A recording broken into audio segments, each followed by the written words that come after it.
사진은 가면 우리가 아르바이트를 이제 많이 지원을 하게 될 텐데, 유학비자나 워킹비자나 일본은 오프라인으로 이력서를 받는 경우가 아주 많아요. 그럼 오프라인에는 사진을 붙여야겠죠. 근데 그 붙일 사진을 많이 들고 가시는 걸 권해드리고, 현지 어학교 입학했을 때 여러분들 유학비자는 사진 8장씩 냈어요.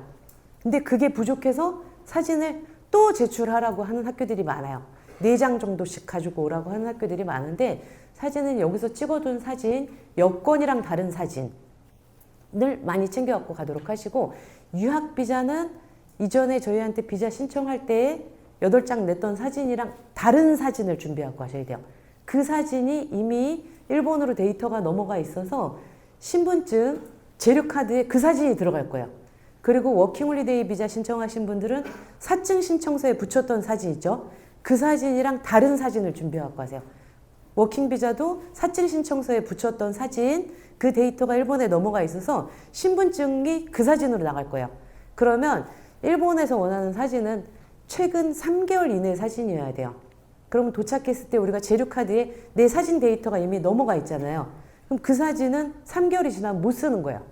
그렇기 때문에 여권 사진 역시 여권 발행일이 있잖아요. 그 날짜로부터 3개월이 지나면 그 사진은 또 못 써요. 그러니까 예전에 찍었던 사진이라도 지금 내 얼굴과 너무 다르지 않으면 챙겨갖고 가도록 하시고요. 일본에서는 사진 값이 비싸요. 비싸서 대부분 전철역에서 뭐 3분 칼라, 7분 칼라를 많이 촬영을 하는데, 그거는 범죄자처럼 나온 경우가 많아요. 그래서 한국에서 예쁘게 사진 나온 거, 그걸 챙겨갖고 가시고, 사진은 일본은 3 곱하기 4cm를 써요. 그래서 3 곱하기 4cm로 지금 갖고 있는 사진들이 있으면 그 사진 다 소진할 수 있으니까 챙겨갖고 가도록 하세요. 그리고 일본은 아직까지 사인하는 문화가 적어요. 다 도장을 찍어요. 도장을 찍는데, 나는 순우리 이름이에요. 뭐 김아름다워라 이러면 김만 파갖고 가면 돼요. 아니면 이제 한자 이름이 나는 있다. 그럼 한자 이름 석자 다 파갖고 가면 되고, 굳이 현지 가서 가타카나로 팔 필요 없어요. 우린 다 성은 다 한자이니까 여기서 나무 도장 하나로 저렴한 걸로 1개씩 파갖고 가도록 하세요. 현지 가면 백엔샵에 다 있어요. 백엔샵에 있는데 백엔샵에서 사면 김씨들은 다 똑같은 도장이에요. 그러니까 한국에서 도장을 하나씩 파갖고 가시도록 하고, 그리고 도장 같은 경우는 일본에서 사용하는 이 사이즈가 있어요. 나는 인간 막 멋들어진 거 이런 거 들고 가시면 안 돼요. 가서 분실하면 안 되고, 또 사진 도장도 또 크기 때문에 요 사이즈로 갖고 가도록 하세요. 그리고 아르바이트를 지원할 때 이제 현지 이력서가 필요한데, 이것도 백엔샵에서 사진 팔기는 파는데 일본은 오프라인으로 이력서를 받는 경우가 많다고 하잖아요. 수기로 써서 내야 되는 경우도 있어요. 그러면 우리 집 주소, 본국 주소 한자로 써야죠. 여러분들 요즘에 우리는 쓰질 않아요. 쓰질 않아서 레벨 테스트 보면 초급반으로 들어갈 사람들이 여기 아주 수두룩하게 많아요. 왜냐하면 글을 못 쓰기 때문에. 글 쓰는 능력이 굉장히 중요한데, 가기 전에 여기서 우리 집 주소는 한자로 쓸 줄 알아야 돼요. 한자로 쓰는 걸 네이버에서 우리 집 주소 다 찾아보도록 하시고요. 크게 써서 내 메일에, 본인 메일에 다 보내놓고 가세요. 그거 다 쓸 줄 알아야 돼요. 그리고 시계 알람 같은 경우는 제가 일본 가면 아무도 이제 날 깨워줄 사람이 없어요. 우리 엄마가 너 늦었으니까 빨리 일어나, 아침 먹어. 이제 깨워줄 사람이 없어요. 엄마가 언제 맨날 아침에 보이스톡을 할 수도 없는 거고. 그래서 알람을 챙겨갖고 가라고 안내를 드리는데, 자, 어학교 가서 지각을 하면 안 돼요. 지각하고 결석하고 그러면 출석률이 낮아질 거예요. 대부분의 어학교가 하루에 4시간 수업을 해요. 관서회전은 뭐 5교시하고 동경회전은 6교시하고 학교별로 조금씩 다르긴 하지만 전국의 98%의 일본어 학교가 4교시 수업을 해요. 그러면 내가 오늘 1교시 15분 지각해서, 학교별로 조금씩 다르긴 하지만 10분 이상부터 결석 처리하는 학교가 있어요. 그럼 나는 1교시 결석이에요. 나의 오늘 출석률은 75%가 되는 거예요. 이걸 계속 쌓여서 내 출석률이 학교별로 조금씩 다르긴 한데 85% 미만은 출석 불량으로 보는 학교들이 대부분이에요. 그러면 퇴학 처리가 될 수가 있어요. 자, 여러분들 입학하면 유학비자 단기 어학연수도 똑같은데 서약서를 쓰자고 할 거예요. 학교에서. 그 서약서에 다 나와 있을 거예요. 무단결석 시에 퇴학 처리합니다. 그리고 전체 출석률 몇 프로일 경우에 1회 경고하고 나아지지 않으면 2회 경고하고 그리고 퇴학 처리합니다. 이거에 이의 없음을 서명합니다. 본인 사인 다 하고 학비 안 돌려줍니다. 이런 내용 다 써 있어요.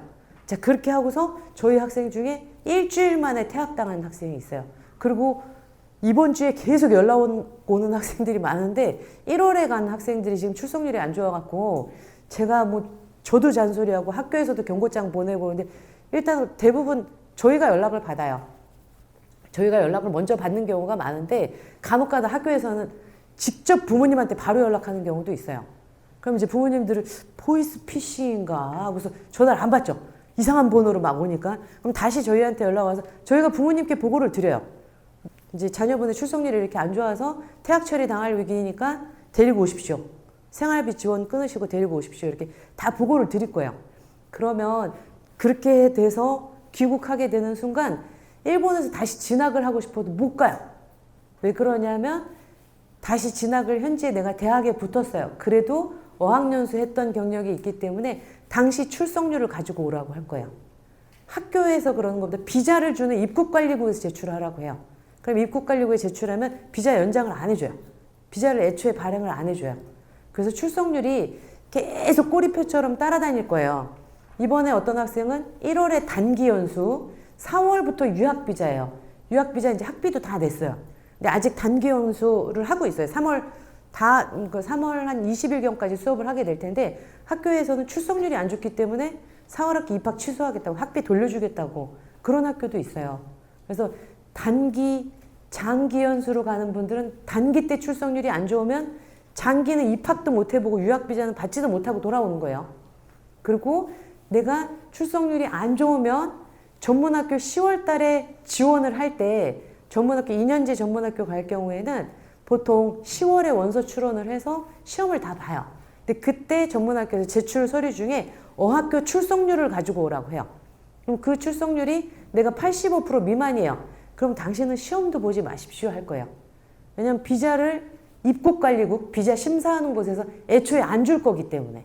자, 예전에는 80%까지는 비자를 줬어요. 근데 지금은 동남아 학생들이 굉장히 열심히 다녀요. 그래서 그 친구들은 90%예요. 대부분. 90% 이상이에요. 근데 한국인들은 출석률이 많이 낮기 때문에 나 공부 열심히 했는데 좀 지각 좀 했다고 그 조금 지각이 자꾸 출석률을 깎아먹는 거예요. 그래서 지각하지 말라고 알람 이렇게 안내를 드리는 건데 입학하면 어학교에서 다시 한번 안내를 할 거예요. 다 서명하고 그랬는데도 한 달 지나면 또 까먹어요. 까먹고 내가 언제 그런 서명을 했죠? 이제 이런 경우가 있는데 부모님들 많이 오셨는데 부모님들도 다 이 내용 듣고 가셔서 다행이에요. 그리고 의류 신발 같은 경우는 4월 되면 4월 중순부터 이제 중순 좀 지나면 각 학교별로 교실에 에어컨 켜는 데가 되게 많을 거예요. 우리보다 더 빨리 더워지기 때문에. 근데 여기서 지금 추우니까 겨울옷 잔뜩 들고 가야지 하면 여름옷이 없잖아요. 다른 걸 또 못 들고 가잖아요. 그래서 의류는 내가 꼭 현지에서 이건 입겠다 싶은 옷만 챙겨갖고 가도록 하시고 비가 생각보다 갑자기 많이 내려요. 그래서 샌들 같은 것도 꼭 챙겨가시고 신발이 다 젖을 수 있으니까. 그리고 어학교에 따라서는 정장 입고 오라고 하는 학교들이 있어요. 입학식 날. 유니타스도 그렇고 몇몇 학교들이 정장이나 한복 입고 오라고 하는데 한국인들은 한복을 잘 안 갖고 가는데 입학해보시면 알 거예요. 각 국가별로 전통 의상 입고 오는 애들이 되게 많아요. 근데 우리만 한복을 안 입고 가지 다른 나라에도 베트남, 중국 막 자기네 전통 의상 입고 다들 입학식 오고 그러는데 입학식 때 정장도 필요하지만 자 내가 현지에서 취업을 하려고 해요.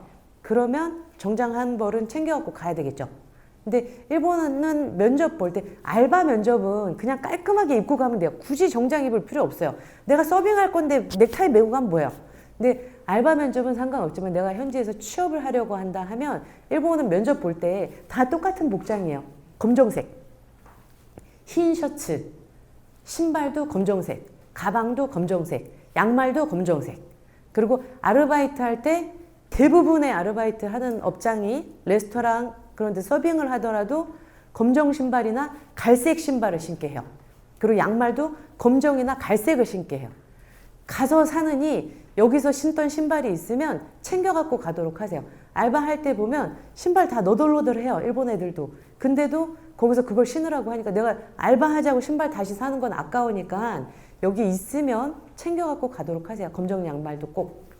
그리고 우비 우산 같은 경우는 이제 현지에 비가 너무 자주 갑자기 내리기 때문에 비가 아침부터 내리면 일본은 장산을 들고 다 가요.